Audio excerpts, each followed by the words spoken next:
Gospel of Mark chapter 4. Again Jesus began to teach by the lake. The crowd that gathered around him was so large that he got into a boat and sat in it out on the lake.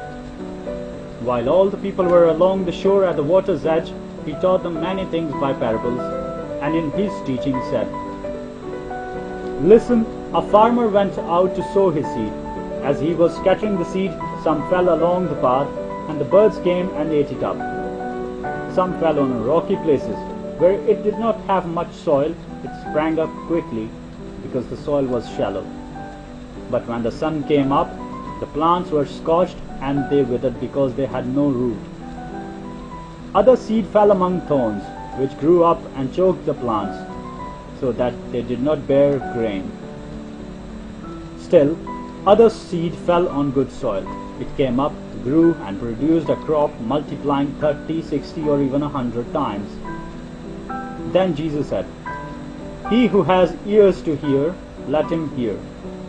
When he was alone, the 12 and the others around him asked him about the parables. He told them, "The secret of the kingdom of God has been given to you, but to those on the outside everything is said in parables, so that they may be ever seeing but never perceiving, and ever hearing but never understanding. Otherwise they might turn and be forgiven." Then Jesus said to them, "Don't you understand this parable? How then will you understand any parable? The farmer sows the word. Some people are like seed along the path, where the word is sown. As soon as they hear it, Satan comes and takes away the word that was sown in them. Others like seed sown on rocky places hear the word and at once receive it with joy. But since they have no root, they last only a short time. When trouble or persecution comes because of the word, they quickly fall away. Still others, like seed sown among thorns, hear the word, but the worries of this life, the deceitfulness of wealth, and the desire for other things come in and choke the word, making it unfruitful. Others, like seed sown on good soil, hear the word, accept it, and produce a crop, 30, 60, or even 100 times what is sown." He said to them, "Do you bring in a lamp to put it under a bowl or a bed? Instead, don't you put it on its stand? For whatever is hidden is meant to be disclosed, and whatever is concealed is meant to be brought out into the open. If anyone has ears to hear, let him hear. Consider carefully what you hear," he continued. "With the measure you use, it will be measured to you, and even more. Whoever has will be given more.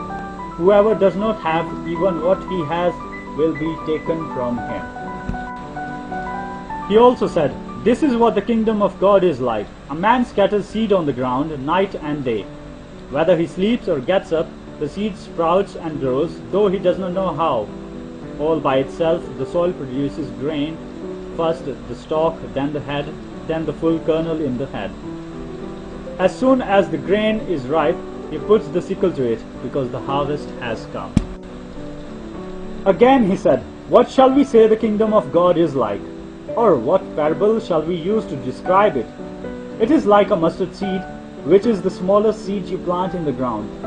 Yet, when planted, it grows and becomes the largest of all garden plants, with such big branches that the birds of the air can perch in its shade." With many similar parables, Jesus spoke the word to them, as much as they could understand. He did not say anything to them without using a parable. But when he was alone with his own disciples, he explained everything. That day when evening came, he said to his disciples, "Let us go over to the other side." Leaving the crowd behind, they took him along, just as he was in the boat. There were also other boats with him. A furious squall came up, and the waves broke over the boat, so that it was nearly swamped. Jesus was in the stern, sleeping on a cushion. The disciples woke him and said to him, "Teacher, don't you care if we drown?" He got up, rebuked the wind, and said to the waves, "Quiet, "Be still." Then the wind died down and it was completely calm.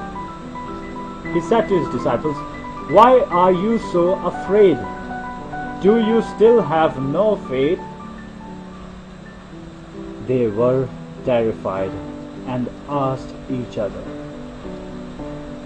"Who is this? Even the wind and the waves obey him."